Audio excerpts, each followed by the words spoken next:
नमस्कार. मी doctor Prashant Pawar, consultant cardiologist, Fortis hospital, Vashi, Navi Mumbai.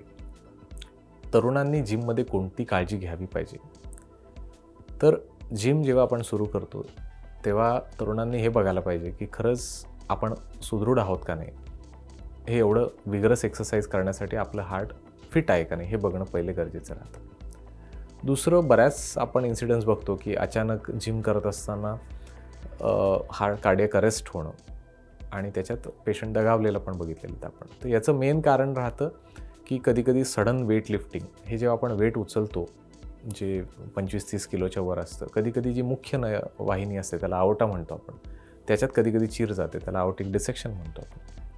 तर हे सगळे वेट लिफ्टिंग्स वगैरे आहेत, हे ग्रॅज्युअली करायला पाहिजे, ग्रॅज्युअली शिकायला पाहिजे, काही महिन्यांना, आणि ट्रेंड एक्सपर्टकडनं शिकायला पाहिजे.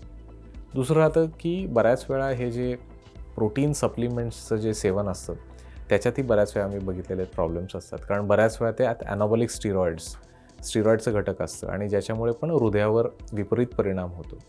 तर शक्यतो हे जे ॲनाबॉलिक स्टिरॉइड्स किंवा हे प्रोटीन सप्लिमेंट्स जे प्रॉपर अप्रूव्ड नाही आहेत, तसं त्याचा वापर करणं अवॉइड करायला पाहिजे.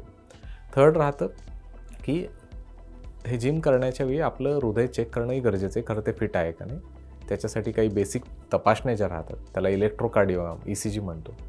टुडी इको, ज्यात हृदयाचं पंपिंग कॅपॅसिटी आपल्याला कळतं आणि हृदयाच्या झडपा कळतं. आणि तिसरं राहतं स्ट्रेस टेस्ट, म्हणजे TMT मशीनवर एक बघणं की खरंच आपलं हार्ट तेवढ्या कॅपॅसिटीची एक्सरसाइज झेपू शकेल का नाही, हे बघणं गरजेचं राहतं. तर हे मुद्दे फार गरजेचे असतात जिम सुरू करण्याच्या अगोदर आणि सुरू करतानाही, की बी ग्रॅज्युअल, आणि ज्या गोष्टी आहेत त्या ट्रेनरकडनं शिकणंही गरजेचं राहतं.